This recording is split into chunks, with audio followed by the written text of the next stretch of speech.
여러분 반갑습니다. 오늘 강의 내용은 자동 창고와 AMR을 연동해서 스마트 팩토리를 구현하는 방법에 대해서 강의하도록 하겠습니다. 발표 순서는 자동 창고에 대해서 설명드리고 그 다음에 AMR이나 AGV 요즘 크게 많이 화두가 되고 있는 부분이죠. 자, 그 부분과 이런 것들을 적용하는 방법, 그 다음에 유지 보수하는 방법에 대해서도 설명드리도록 하겠습니다. 자, 먼저 자동 창고. 본 강의를 듣기에 앞서 알아야 될 단어들 몇 가지 있습니다. ERP라고 하는 건데요. 전산 자원관리 시스템이라고 해서 여러분들 많이 들어보셨을 거예요. 제 회사 같은 경우에는 도존, 위아곤과 위아고를 쓰다가 이제 ERP10으로 넘어가려고 하고 있어요. 그래서 회사에 관련된 모든 전반적인 시스템, 특히 회계뿐만 아니라 자재 관리, 회사 전반에 관련된 걸 이제 전사적으로 관리하기 위해서 도입된 시스템입니다. 한 20년 전부터 본격적으로 도입되기 시작해서 지금은 거의 대부분의 모든 회사들이 사용을 하고 있습니다. MES는 제조 실행 시스템이라서 공장 단위의 시스템입니다. MES는 공장 전체의 장비와 물류, 자동 창고, AMR이 모두 연동되어 있는 시스템을 말합니다. 그래서 순서는 ERP 밑에 MES가 있고요. 이 MES 밑에 WMS라는 게 있습니다. 웨어하우스 매니지먼트 시스템이라고 해서 창고 관리 시스템을 얘기합니다. 이 창고 관리 시스템과 연동되는 게 AMR인데요. 이 AMR을 제어하는 게 ACS입니다. 뒷부분에서 설명드리겠지만 ACS는 AMR을 제어 운영하는 시스템입니다. 그 다음에 ASRS는 자동 창고를 뜻합니다.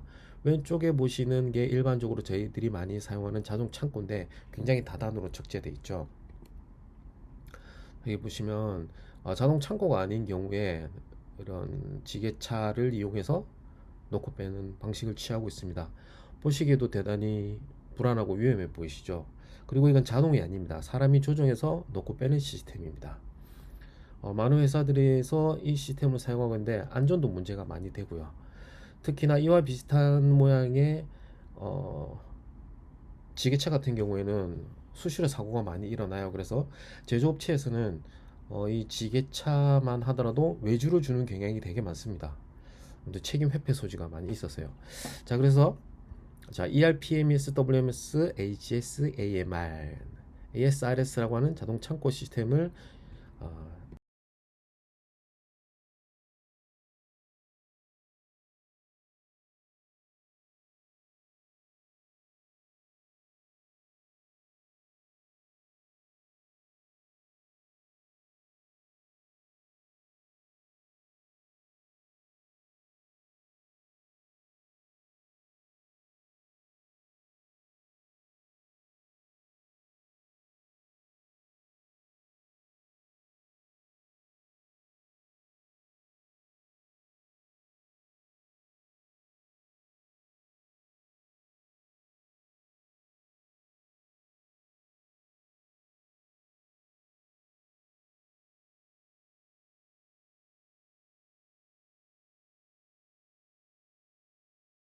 간단하게 설명을 드렸습니다. 자, 그 다음 일반적으로 저희 중소기업에서 많이 사용하고 있는 창고 시스템입니다. 이렇게 박스 형태의 다단도 있지만 주로 이렇게 쌓아놓고요. 위에 보시는 화면을 보시면 어떤 제품이 몇 개, 다시 재고 조사해 보니 개수가 틀렸구나 해서 플러스 한 개, 이렇게 막 적어놔요. 대부분 회사들이 이렇게 관리를 하고 있습니다. 네. 근데 왜 이렇게 운영을 할까? 그래도 되니까. 그래도 되니까. 그래서 이게 현실입니다, 여러분.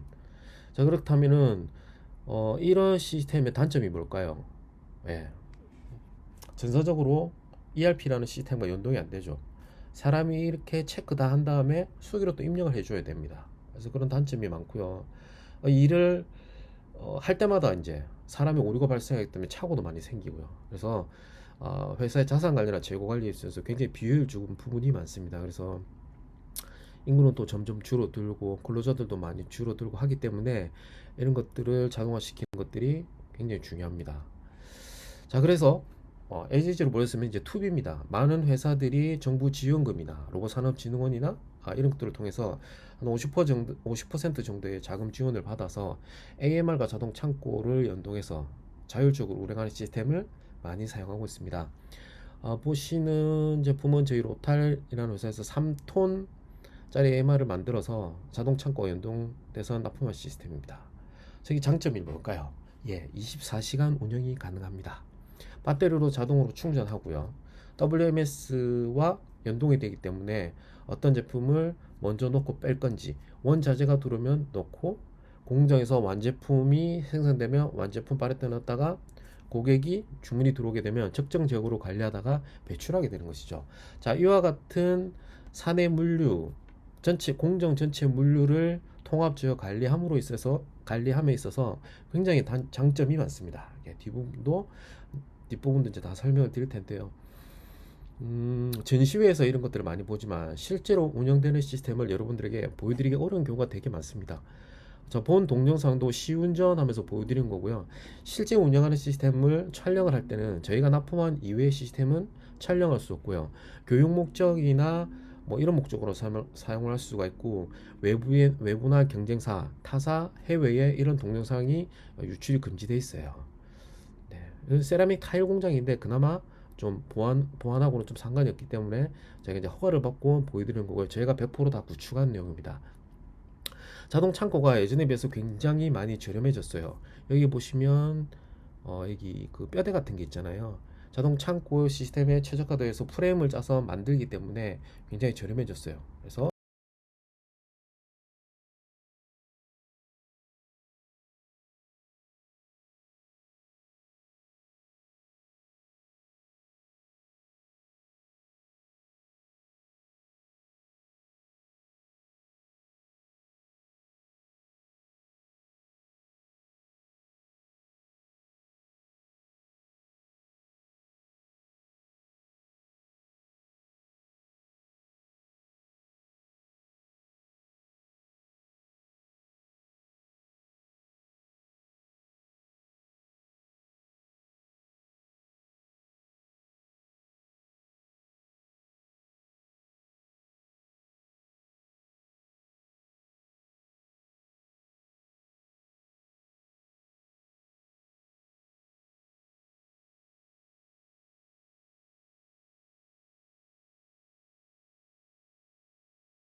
관심 있으시면 한번 알아보시면 굉장히 적은 비용으로 많은 효과를 보실 수 있습니다.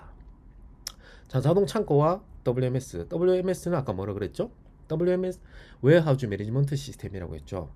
이 자동 창고를 관리하고 선입 선출하고 하는 프로그램인데, 어떤 제품이 몇 개가 들어왔고 어디에 위치했는지를 ERP와 연동돼서 자재 관리가 다 됩니다. 굉장히 좋죠. 예. 앞에 사진을 보이는 것처럼 박스 찢어진 종이에다가 마커펜으로 적는 것과 차원이 많이 틀리죠. 예. 그래서 첫 번째 내용을 보시면 공급망 및 물류 관리에서 굉장히 중요한 역할을 한다. 자, 그 다음에 주문 입출고 재고 관리에서 배치 운송 관리. 자, 원자재를 생산 라인에 제때제때 놓고 빼주기 때문에 공정 재고가 없어집니다. 그리고 24시간 운영이 관리하겠죠. 자, 24시간 운영을 제가 왜 이렇게 강조하느냐? 기존에 주 52시간이라는 걸림돌이 있습니다. 걸림돌이라고 말하기에는 오늘 취지가 벗어난 도 있지만, 일단 관리하는 입장에서 이 설비를 하루 8시간 내지 12시간, 많아 12시간 돌린다는 건 로봇을 하는 사람 입장에서 굉장히 비효율적입니다. 좀 더 많이 운영 시간을 늘리는 게 굉장히 중요하겠죠. 8시간, 10시간 돌리게 되면 두 라인 있어야 될 게 24시간 돌리게 되면 한 라인만 있어도 돼요. 그래서 스마트 팩토리는 24시간으로 기본적으로 가져가는 게 좋다. 설비 가동률을 높이기 위해서. 그리고 생산 라인이 줄어들기 때문에. 그래서 생산 라인이 줄어들게 되면 관리 포인트가 줄어들게 되고 생산량은 늘어나게 됩니다. 자, 이 부분을 절대 잊지 마시고요. 그다음에 창고 내 특정 제품 위치, HS 통신원 입출구 연동. 앞에 동영상에 보셨던 것처럼 자동 창고와 AMR이 연동해서 물건을 넣고 빼고 하는 부분이 있었죠. 그다음에 원자재 보관, 그리고 이 부분이 굉장히 중요한데요. 협력사와 재고 관리 시스템이 연동된다는 겁니다. 우리 창고 안에 당신네 회사에서 보내주는 제품의 재고가 얼마가 있으니 그 스케줄을 보고 생산 라인을 가동해 주세요. 이런 게 된다는 거죠. 그전에는 어떻게 했을까요? 사람이 내려가서 일일이 하나 다 체크를 한 다음에 수기로 적어와서 전화 통화해서 지금 재고가 얼마니, 언제까지 제품을 몇 개 보내주세요, 이런 식으로 했죠. 지금은 그렇게 하지 않고 있다는 거고, 이렇게 가야 된다는 말씀을 드린 겁니다. 그러면 WMS로 활용하는 물류 작업의 효율성 증대. 결국 이 모든 것들이 기업 경쟁력을 강화시키는데 중요한 역할을 한다. 제일 중요한 건 적정한 재고 관리와 통제입니다. 이 재고라는 말이 굉장히 중요한데, 재고는 돈입니다. 원자재 이꼴 현금. 그래서 현금이 공장 라인에 묶이는 걸 최소화시킬 수가 있죠. 자, 그뿐만 아니라 적재 공간도 감소가 되죠. 운영을 효율적으로 하기 때문에 공간에 적재될 곳이 없기 때문에 공장이 좀 더 작아져도 돼요. 그 다음에 생산 라인 숫자도 줄어들고 적재 공간도 줄어들기 때문에 공장이 그렇게 클 필요도 없고 관리 인원도 그렇게 많을 필요가 없겠죠. 자, 그래서 운송 비용도 감소하게 됩니다.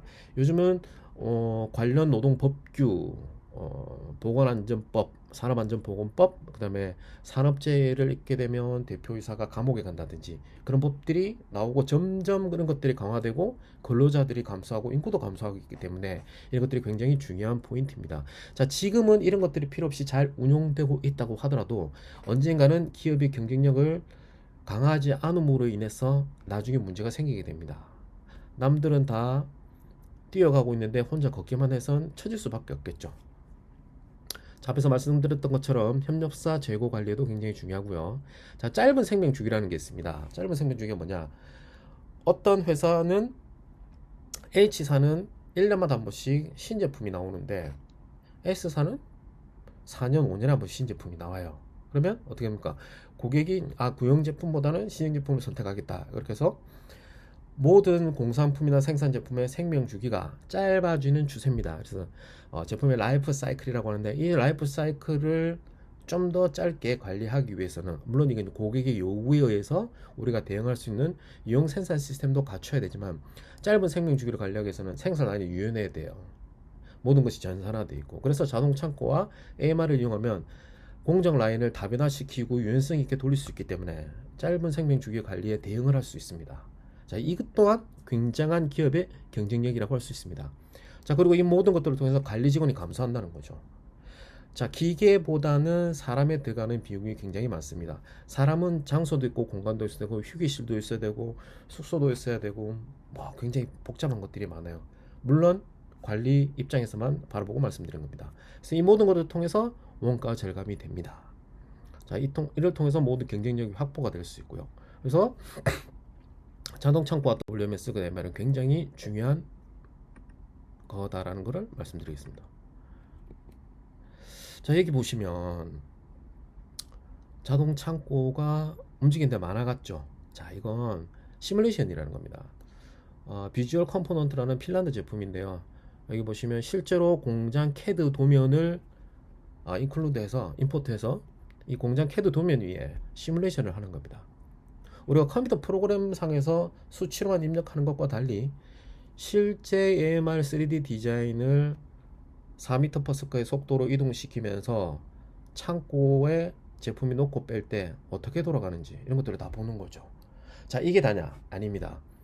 자, AMR이 모바일이죠. 모바일은 뭐죠? 충전을 해야 됩니다. 우리 전기차하고 똑같습니다. 그럼 충전 시간도 들어가야 되고 이걸 운영하는 사람들의 쉬는 시간과 점심 시간도 들어가야 되겠죠. 그래서 이 모든 것들을 복합적으로 고려해서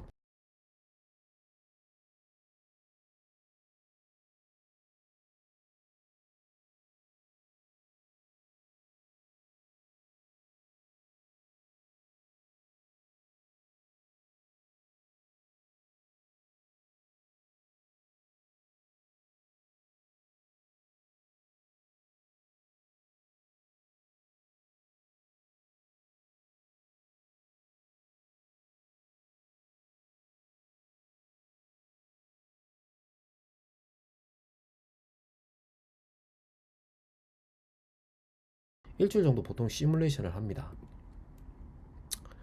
자, 이건 네, 모 회사의 주문회사 제품에서 주문회사는 로라는 걸 전기로 때워서 센 물을 녹여가지고 철근을 계속 받아내는데요. 이걸 받아서 자동 창고에 보관하는 시스템을 AMR을 통해서 이제 시뮬레이션 하는 걸 보고 계시는데요. 이것도 마찬가지로 공장 실제 CAD 도면을 받아서 위에다가 임포트 시켜서 시뮬레이션에서 돌리는 겁니다. 자, 이런 시뮬레이션이 어떤 효과가 있을까요? 자, 일반적인 수치로나 그림으로 나오는 것 달리 실제 데이터를 실제 속도와 아까 말씀드렸던 여러 가지 변수를 추가해서 일주일 정도 시뮬레이션 하는데, 이 일주일 시뮬레이션을 25배속, 50배속으로 돌리면서 데이터를 뽑아냅니다. 그러면 실제로 일주일 동안 움직인 데이터를 활용해서 이쪽 창고는 이렇게 5블럭이 다 필요 없고 4블럭만 있어도 되는구나 해서 투자 비용을 감소시킬 수가 있어요. 자, 그래서 이런 시뮬레이션이 굉장히 중요합니다. 단 어떤 조건이라고요? 실제 CAD 데이터를 가지고 실측을 해서 실제 움직이는 거죠.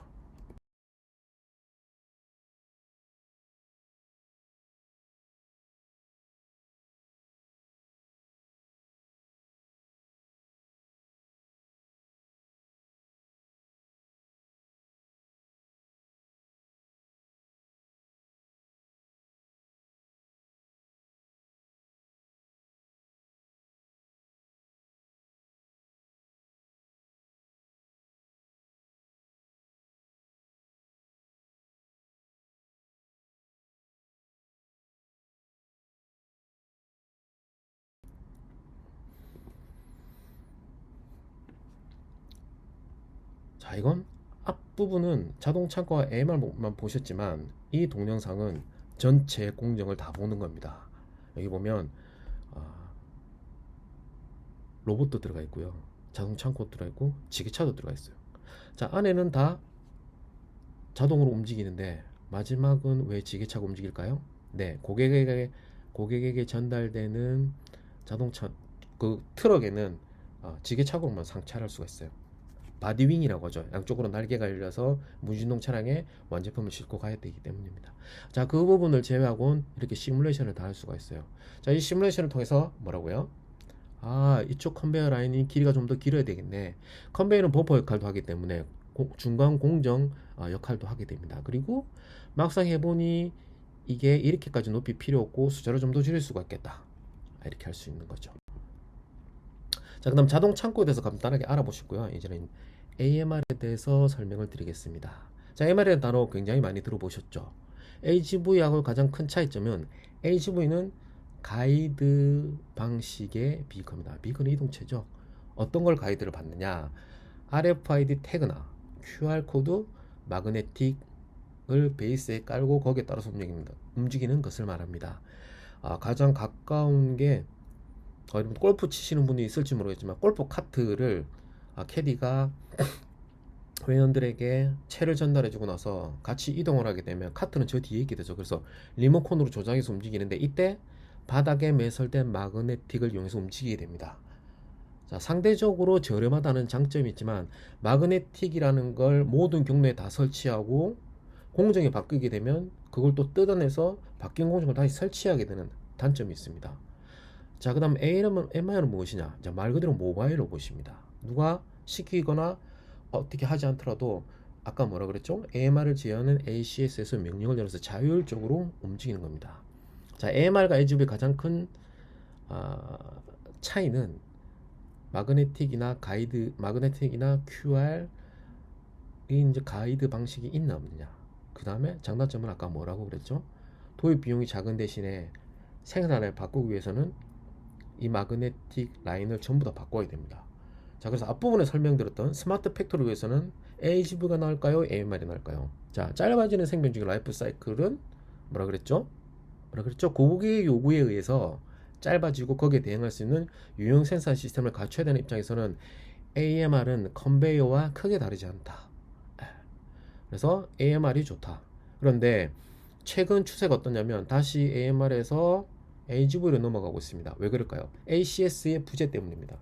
ACS는 굉장히 복잡하고 다변화된 시스템이기 때문에 구현하기가 굉장히 어렵습니다. 자, 보시는 동영상은 HV입니다. 바닥에 보시면 마그네틱이 깔려 있죠. 예. 근데 베트남 공장인데요. 베트남 공장은 이렇게 여름에 덥고 청소를 많이 하고 먼지도 많기 때문에 우리 화장실에 쓰는 타일 위에다가 이렇게 돼 있어요. 타일 위에 이 신발 재료를 이제 가지고 다니는 거죠. 완제품도 가지고 다니기도 하고요.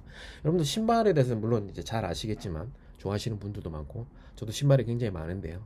신발은 오른쪽 왼쪽 있고요. 사이즈가 다르고 디자인도 다 다릅니다. 그래서 자동화하기가 굉장히 어려워요. 그 다음에 탄력을 갖고 있죠. 그래서 이렇게 휘어져 있는데 사실은 불량이 아니에요. 표면 치수가 똑같아요. 그래서 자동화하기가 매우 어렵습니다. 예, 그래서 공정 자동화는 어렵지만 물류 자동화를 통해서 생산을 개선할 수가 있습니다. 자, 지금 보시는 건 AMR의 유연성과 확장성, 범용성을 보여주고 있습니다. 자, 아까 가이드 방식 HV는 위에 로봇을 올릴 수가 없습니다. 왜 그럴까요? 정해진 라인으로만 움직이기 때문이죠. 그렇지만 AMR은 여기 스캐너가 달려있어서 전체 라인을 인식하고 자율적으로 움직입니다. 그리고 첫 번째 기계가 호출할 때랑 두 번째 기계가 호출할 때랑 MES와 ACS와 연동을 해서 자율적으로 움직입니다. 보시는 공정은 24시간 가동 공정입니다. 사람이 필요 없이 설비에서 가공이 끝나면 제품을 수거해서 세척장으로 보내는 작업을 하고 있습니다. 네, 사람이 없기 때문이죠. 그리고 사람이 있다 하더라도 기계를 따로 제어할 필요가 없고요. 이렇게 단순 넣고 빼는 작업을 사람이 하기에는 인건비가 너무 아깝죠. 그리고 아무도 그런 일을 안 하려고 하는 게 요즘 추세다 보니 이런 로봇이 굉장히 많이 돌아다니는데요. 이런 로봇을 선택하면서 주의할 점도 뒷부분에도 말씀드리겠지만 실제 자기 기술로 개발해서 현장에 납품한 경험이 있는지가 굉장히 중요합니다. 그리고 뭐라고요? 제일 위에 이런 것들을 통합 제어하고 컨트롤할 수 있는 AC 시스템이 있는지 구현하는 사례가 있는지 이런 것들이 굉장히 중요하겠죠. 예. 처음 보시는 분들도 많으실 텐데요. 우리나라가 원천 기술은 많이 떨어진 부분도 있지만 물론 보유하고 있는데 원천 기술을 이용해서 뭐 로봇이라든지 최첨단 기기를 만들 수도 있지만 수요가 작기 때문에 만들지 않는 게 많고요. 이런 외국에서 만들어진 시스템을 도입해서 현장 엔지니어링하고 자동화하는 건 세계 최고입니다. 대한민국이. 네. 그래서 중국이나 베트남, 지금은 미얀마나 말레이시아, 인도네시아로 많이 가고 있는데 한국 대기업들이 진출하면서 관련된 1차 밴드들, 저희 회사를 포함해서 많은 회사들이 이런 생산 자동화 기술을 가지고 거기에 진출을 하면서 거기에 이런 자동화 시스템을 구축해 주는 거죠.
자, 가장 큰 기술력 차이는 아까 말씀드렸다시피 오른쪽에 보시는 회전하는 형태의 라이다 빔을 쏘아서 3차원 공간을 인식을 합니다. 요즘은 이거보다 더 높게 그 적외선 라이다 센서와 듀얼 카메라가 내장된 3D 뎁스를 이용해 가지고 오브젝트를 디텍팅하고 사람을 피해 다니고 물체를 인식하는 것까지 이제 올라와 있어요. 초창기 버전이긴 한데 AGV는 바닥에 라인을 긋고 그 라인을 따라다닌다면 AMR은 어때요? 공장 내에 건물을 전체 인식해서 자기 위치를 기준점을 잡고 어디서부터 어디로 가세요 하는 것들을 다 확인해서 움직입니다.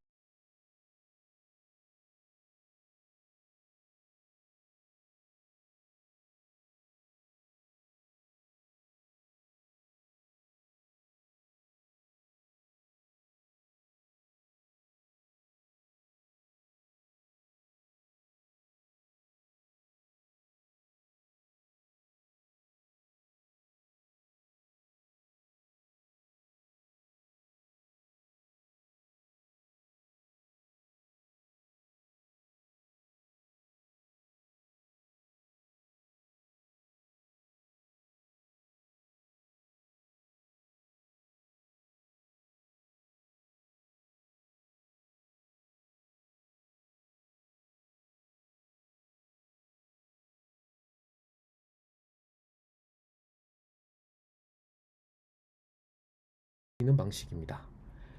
자, 그러면 지금까지 자동 창고와 AMR AGV에 대해서 간단하게 공부를 했고요. 자, 이런 것들을 도입함에 있어서 가장 주의를 기울여야 되고 신경 써야 될 부분이 있습니다. 자, 우리 모바일이라고 했죠.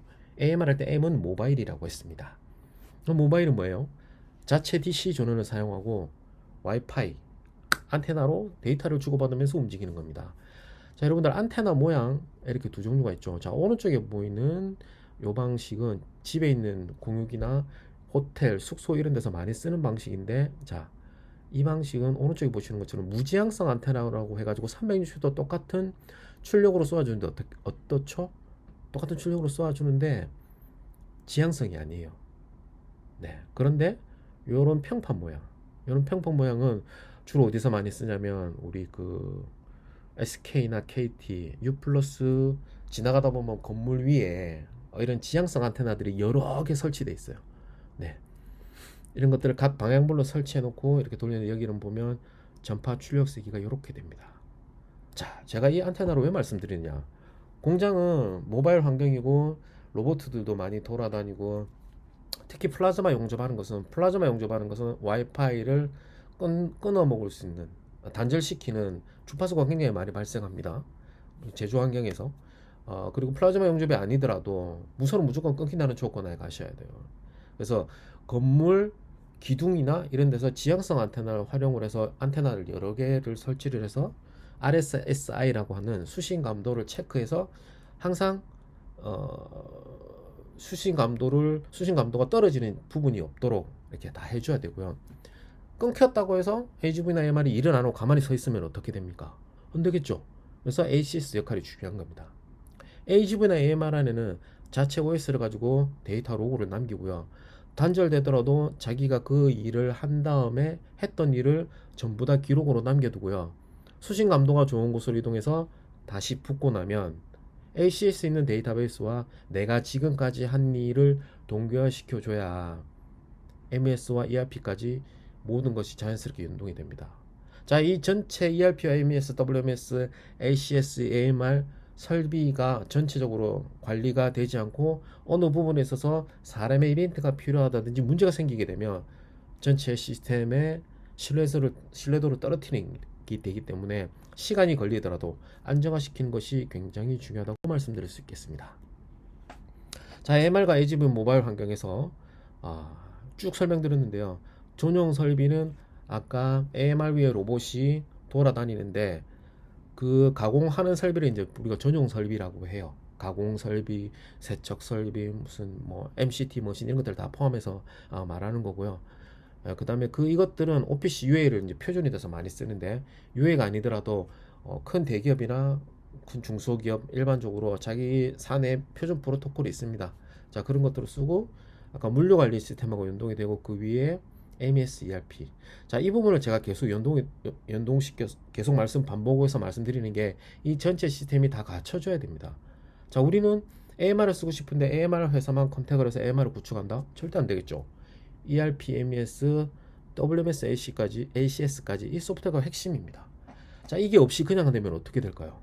전용 설비와 AMR만 통신을 하게 되면 어떤 AMR은 구석에서 놀고 있고요. 어떤 애는 혼자 바쁘게 움직이고, 전용 설비는 제품을 다 만들어서 끄집어냈는데 문을 열었는데 AMR은 가지러 오지 않고 이런 상황이 발생하게 됩니다.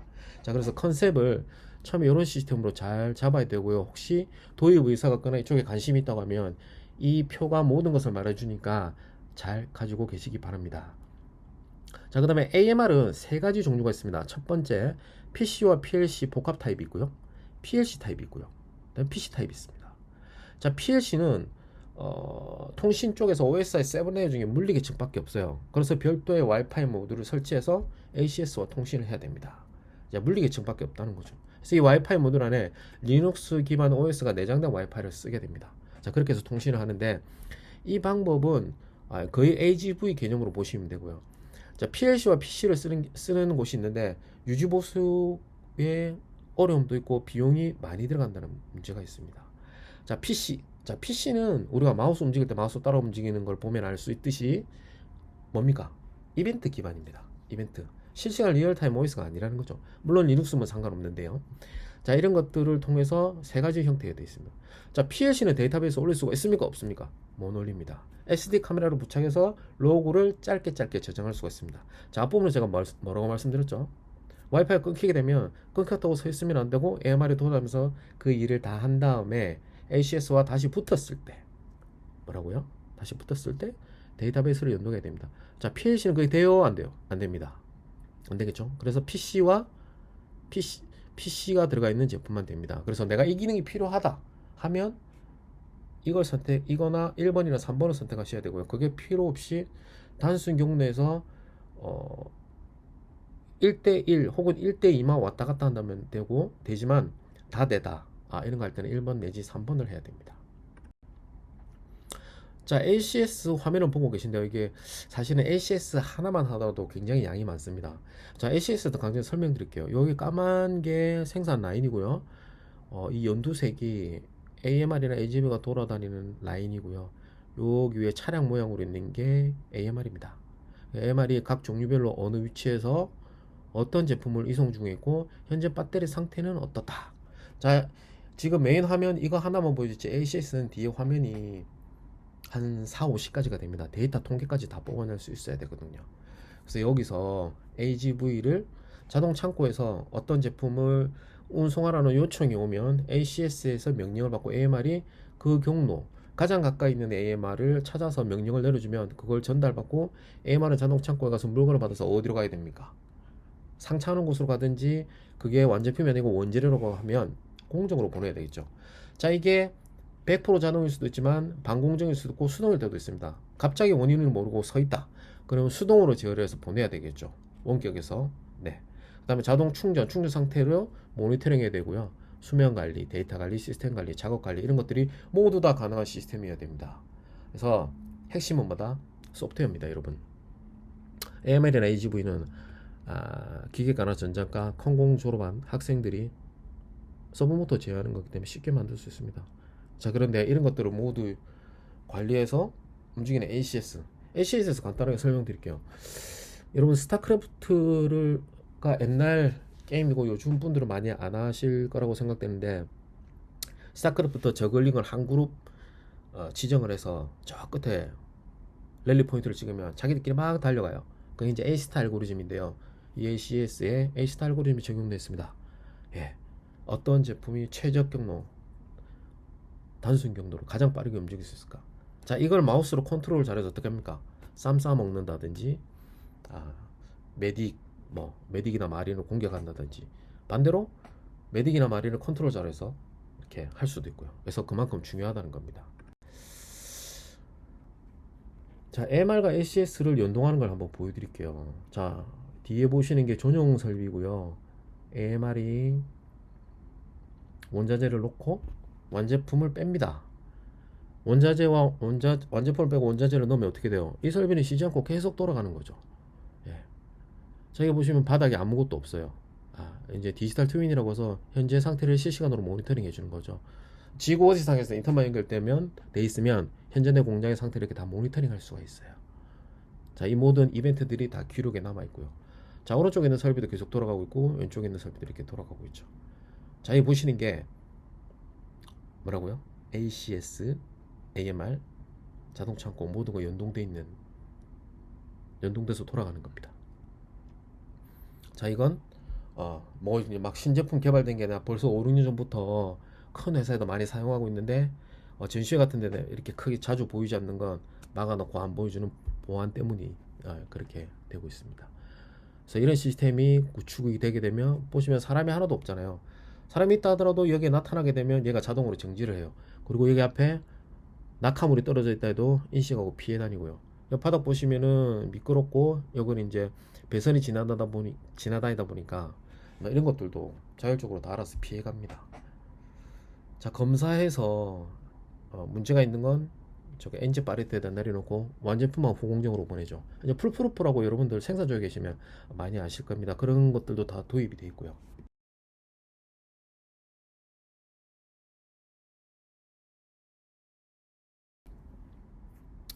자, 도입 시 고려 사항에 대해서 말씀드리겠습니다. 유지보수 시스템과 인력을 확보를 해야 됩니다. 자, 사람이 줄어들고 그 자리에 로봇이 들어가면 어떻게 됩니까? 보통 분들이 사람만 줄인다 생각하는데 생산 인력이 줄어들고 그 생산을 대신할 그 로봇이나 장비가 들어오게 되면 이 시스템을 관리할 시스템과 이 로봇이나 시스템을 제어할 인력이 확보가 돼야 됩니다. 그래서 이 시스템을 유지보수하는 것들도 굉장히 중요합니다. 그래서 많은 분들이 장비만 저가 경제에 입찰해가지고 막 받으시는데 그러시면 안 되고요. 유지보수 시스템도 생각을 하셔야 됩니다. 저가 입찰과 다단계 하청은 지양하셔야 됩니다. 왜냐면 자, AMR은 제가 보셨다시피 생산되는 제품 물건을 넣고 뺍니다. 자, 이 AMR이 멈추면 어떻게 될까요? 설비가 아무 일도 안 하게 되는 거죠. 그래서 생산의 일부가 되게 됩니다. 그래서 이상이 생기면 안 되겠죠. 바로 피해로 이어집니다. 그래서 저가 경쟁 입찰을 하시면 안 돼요. 그다음에 정확한 사양을 작성해서 책임 소재를 확실히 해야 됩니다. 이거 우리 문제 아닌데 모르겠어요 하면 그 사람들 올 때까지 기다려야 됩니다. 장비를 놓고 나면 가불이 바뀌어요. 자, 공정 물류와 제조 물류는 다릅니다. 많은 분들이 헷갈리시는데요. 그 다음에 식당 물류도 달라요. 자, 식당은 어떻습니까? 중국산 싸구려 제품을 써도 됩니다. 왜? 관련된 법규가 그렇게 많지 않아요. 대신에 제조 물류는 어떻습니까? 굉장한 노동법과 안전, 심지어 이전에는 안 그랬는데 지금은 안전 센서만 1,000만원에서 2,000만원이 들어갑니다. 법이 그렇게 돼 있어요. 자, 그런데 식당에서 돌아다니는 건 어때요? 식당에서 그런 건 그렇지 않아요. 그냥 싸구려 막 써도 돼요. 물론 이제 안정이 좀 추가되고 있는데요. 네, 굉장히 좀 차이가 좀 많이 납니다. 어떤 장소에 따라서. 자, 공정물류와 제조물류. 공정물류는 여러분들 뭐 물류센터, 텔레비 같은 데서 많이 나오잖아요. 걔네들끼리 돌아다녀요. 사람이나 지게차가 없어요. 근데 제조물류는 지게차도 다니고 사람도 다니고 여러 가지 막 섞여 있어요. 그래서 제조물류는 거기에 들어가는 AMR은 굉장히 지능적이어야 되고요. 때로는 AI가 필요하고요. 카메라도 많이 달려 있어야 되고 CCTV나 데이터베이스도 들어가 있습니다. 자, 그러면서 무거운 걸 들고 막 움직이잖아요. 그래서 굉장히 기술들이 많이 필요합니다. 자, 아까 말씀드렸던 대로 AMR이나 자동차창고로 도입하는 이유는 24시간을 운영해야 되기 때문에 중간적으로 최소화시키고, 그래서 제일 중요한 건 전문가에게 턴키를 줘야 돼요. 어떤 고객들은 자동창고하고 AMR을 도입한다. 자기들이 막 공부하고 있어요. 백날 공부해도 15년, 20년 동안 모든 공장, 많은 분야를 돌아가면서 했던 사람들을 이길 수는 없고요. 이기고 지는 걸 떠나서 해본 경험, 실패한 경험, 그 실패를 통해서 성공 확률을 높였기 때문에 전문가들에게 턴키로 주는 게 좋습니다. 그래서 각 부서별로 정확한 요구사항을 받아서 시방서를 작성했어요. 사내 부서별 요구사항 문서를 작성하는 게 담당자들이 할 일이지 공부를 하시면 안 돼요. 공부는 하시지 마시고 전문가들에게 턴키를 줘야 빨리 끝납니다. 그리고 작업자 입장에서는 내가 집보다 회사에서 지내는 시간이 더 많은데 생산 현장이 자기 삶의 일부입니다. 그래서 이런 것들이 바뀌게 되면 대표이사가 주도하에 각 부서별로 협조가 잘 돼야 됩니다. 이게 안 돼서 실패한 프로젝트들이 굉장히 많아요. 프로젝트 실패한 데 가장 큰 요인은 기술이 아니라 유지보수입니다. 유지보수에 대해서 말씀드릴게요. 아까 보셨던 제품은 필요한 기술이 있습니다. 로봇 제어. 위에 로봇이 올라가니까 당연히 로봇 제어가 들어가야 되겠죠. 심지어 로봇 종류도 많아요.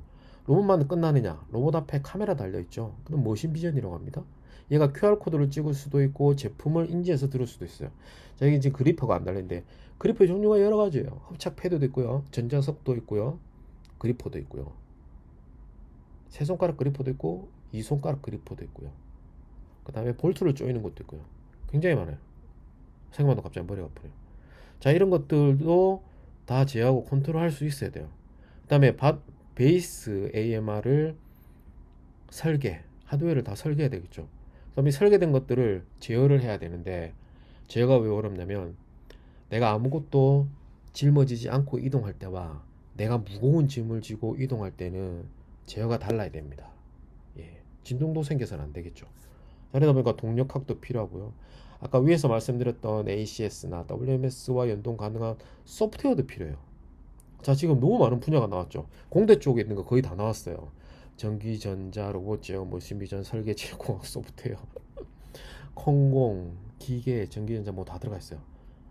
그래서 중소기업이 AMR이 강합니다. 대기업은 무시하는 게 아니라 대기업은 요즘 많이 하고는 있는데 크게 이제 효과가 많이 안 나오는 게 담당자들이 많이 바뀌기도 하지만 중소기업처럼 오랫동안 10년 이상씩 한 우물을 파고 이런 많은 분야의 인원들을 모아서 움직일 수 있는 게 대기업 시스템하고 조금 안 맞는 게 있어요. 그래서 중소기업들이 이런 것에 강하다. 그래서 이런 업체를 선정해서 유지보수를 잘할 수 있는 거, 특히 연역 기술 문화 받아서 다 하청 주면 안 됩니다. 유지보수가 안 됩니다. 업체 불렀는데 업체가 없어진다든지 담당자가 퇴사를 했다든지 그래서 생산라인에서 설비를 못 돌리는 경우가 많아요. 그러면 어떻게 해요? 조용히 구석에 놔두고 덮어놔요. 누가 안 보게. 감가상각이 다 끊어질 때까지. 그래서 스마트 팩토리니 자동 창고니 MR이 다 좋은데 뭐라고 했죠? 기술은 문제가 안 됩니다. 유지보수가 제일 중요해요. 자, 유지보수 시스템은 시스템 처음 도입될 때부터 담당자를 배정을 해서 교육과 운영, 그 다음에 유지보수, UI, 이 UI가 중요해요. 심지어 버튼 하나까지 중요해요. 작업자가 맨날 그 버튼을 누르는데 뻑뻑해. 내 마음에 안 들어. 맨날 누르다 보니까 여기 손이 아파. 그러면 어떻게 해요? 부드러운 버튼으로 바꿔줘야 돼요.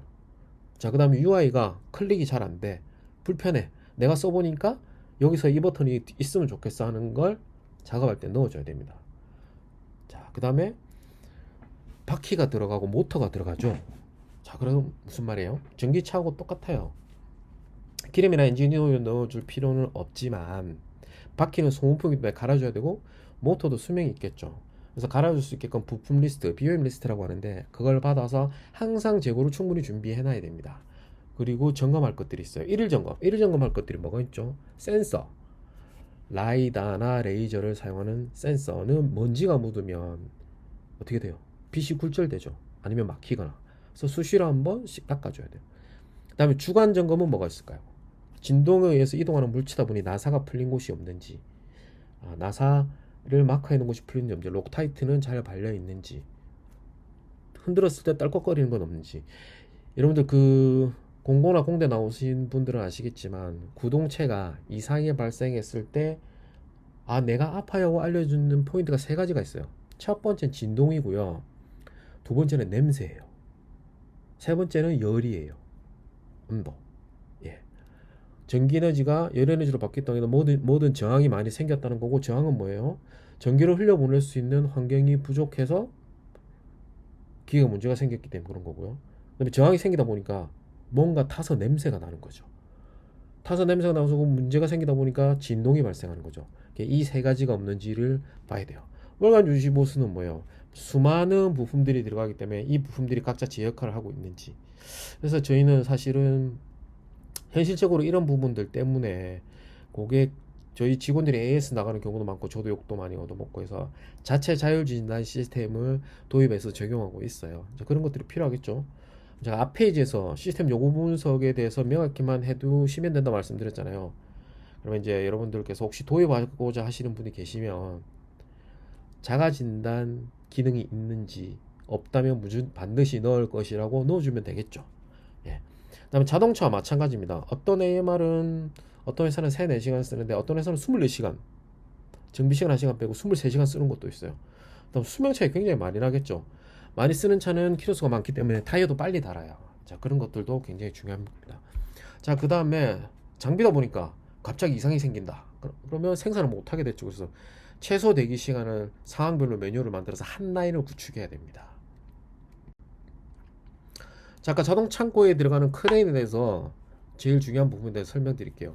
여기 아래 위에 움직이는 모터, 레일을 타고 다니는 모터, 얘는 어때요? 24시간 쉬지 않고 계속 돌죠. 예, 여기 보면 승강주행 구동장치 이런 것들이 있어요. 그래서 제품 신뢰성을 위해서 핵심 부품이기 때문에 아직까지는 국산보다는 외산을 많이 쓰는데요. 외산을 쓰다 보니까 국내에 재고가 없다면 수입하는데 최소 2주에서 3주가 걸려요. 2주에서 3주 걸리면 어떻게 해야 돼요? 그때 동안 설비를 못 돌리나요? 안 되겠죠.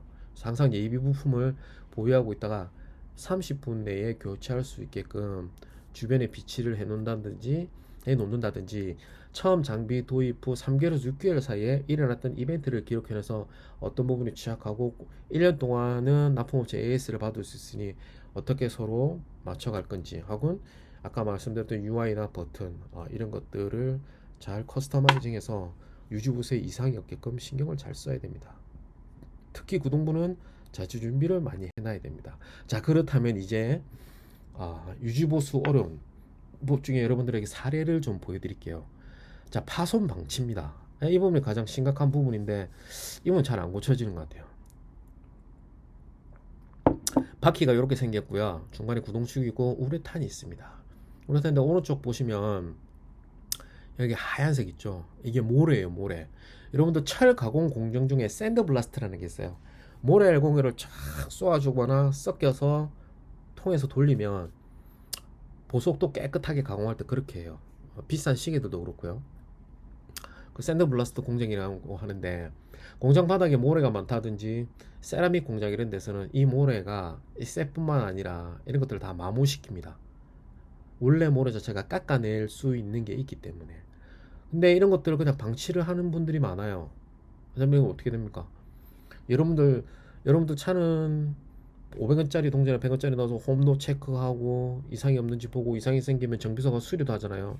그런데 생산 나 있는 것들은 내 차가 아니라고 그냥 냅둬요. 그냥 그대로 방치하면 큰일 납니다. 자, 여기도 보시면 이만큼 다 찢어져 있죠. 그래도 그냥 사용하시는 분들이 많아요. 여기도 찍히고 막 이래도 막 그냥 써요. 자, 이런 마인드를 좀 많이 바꿔야 됩니다. 이게 보시면 또 스피커가 있어요. 이 스피커 하는 역할은 뭐냐면, AMR이 이동하다가 사람이 짠하고 나타나면 처음에 있다가 시간이 지나도 안 비키면 스피커가 말을 해요. 비켜주세요, 비켜주세요 하면서 사람을 인지하고 비켜주는 그 말 기능인데, 이 스피커가 파손된 대로 그냥 놔두고.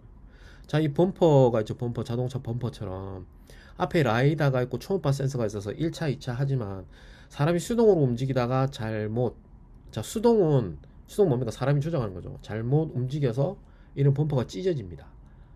찢어지게 되면 안에 센서가 끊어지는 경우도 있어요. 그렇게 되면 실제로 사람이나 AMR 간에 충돌이 일어나게 되면 감지하고 서야 되는데 못 쓰는 경우가 많아요. 자, 이런 것들도 막 그냥 놔두고요. 특히나 안테나 같은 경우에는 나사로 쪼아져 있기 때문에 AMR이 움직이다가 어느 순간 덜컥덜컥거리면 풀리는 경우가 있어요. 자, 이런 것도 그냥 이렇게 방치하는 경우가 많고요. 오른쪽에 보시면 이것보다 더한 것도 많이 있지만 청소를 아예 안 하죠. 이건 뭐 1일 점검, 주간 점검, 한 달 점검 떠나서 그냥 1년 내내 한번 쳐다도 안 보는 것 같아요. 자기 장비인데. 자, 그럼에도 불구하고 우리는 IP67 등급의 버튼과 이런 것들을 다 써야 된다. 네. 그럼에도 불구하고 로우 부스트한 장비를 만들어야 되기 때문에, 물론 저희는 계속 그렇게 가고 있지만 아무리 좋은 장비, 좋은 차라 하더라도 이렇게 유지 보수를 안 하는 건 문제가 있다. 그래서 대부분의 실패한 프로젝트는 유지 보수 관리 소홀로 일어난다. 자, 여기도 보면 다 부사진 상태로 그냥 이렇게 막 돌리고 있죠. 그렇습니다. 생산 부서나 정비 부서가 있고 또 구매 부서가 있고 뭐 관리자들이 있는데, 이렇게 해서 최근에 어떤 경우가 있었냐면, 저 파주까지 1박 2일에 걸쳐서 출장을 간 적이 있어요. 갑자기 AMR이 안 돌아간다, 무슨 장비를 이렇게 만들어 놨느냐. 그래서 갔더니만 리모컨에 배터리가 없는 거예요. 심지어 리모컨에 배터리가 떨어지면 빨간불이 들어오는 기능도 있는데, 그래서 직원 2명이 1박 2일 동안 가서 배터리만 교체하고 온 적도 있어요. 네. 자, 핵심 결론은 이렇습니다. 담당자를 배정해서 도입 시점부터 운영 유지 보수하는 게 좋고요. 물론 저희도 장비를 잘 만들어야 되겠지만, 그다음에 점검 체계, 그다음에 비상 대체. 자, 일단은 거의 앞에서 말씀드렸다시피 여러분들 잘 모르시겠지만 AMR이나 자동차고 스마트 팩토리를 도입해서 실패하는 경우가요, 70%에서 90% 이상입니다. 처음에는 한 번에 성공하는 데는 50%도 안 되고요. 했다가 바꾸고 조금씩 늘려서 1년이나 2년 내에 90%까지 도달하는 것도 많아요. 어떤 데는 3년, 4년까지 거치는 경우도 있고요. 자, 그렇게 되면 도입하는 사람도 피곤하고 사용하는 사람도 피곤해요. 자, 그래서 다시 컨베어나 AGV로 돌아가는 회사들도 많이 있습니다. 왜일까요? 문제가 생기면 담당자가 교체가 되고, 앞전에 그런 일이 있으니 그런 일이 없게끔 다른 장비로 도입하자. 자, 그렇게 하면 어떻게 돼요? 유연 생산 시스템과 기업의 경쟁력은 멀어지게 되겠죠. 그래서 이런 것들을 잘 챙겨서 도입하는데 활용하면 많은 도움이 될 것 같습니다. 아, 제 발표는 오늘 여기까지고요. 인터넷이나 유튜브에서 로탈이라고 검색하시면 오늘 발표한 내용 이외에 수많은 동영상들이 많이 있습니다. 저희 회사는 LG전자, 삼성전자 1차 밴드로 등록되는 AMR 업체고요. 대부분 창업한 동기들이 전부 다 이제 전공자들입니다. 그래서 이런 제품을 계속 만들어서 많이 납품하고 있고요. 언제든지 메일이나 홈페이지, 유튜브, 페이스북 이런 걸 통해서 궁금한 사항이나 문의 사항이 있으면 연락 주시면 성실하게 바로바로 대응하고 질문 드리도록 하겠습니다. 답변 드리도록 하겠습니다. 시청해 주셔서 감사합니다.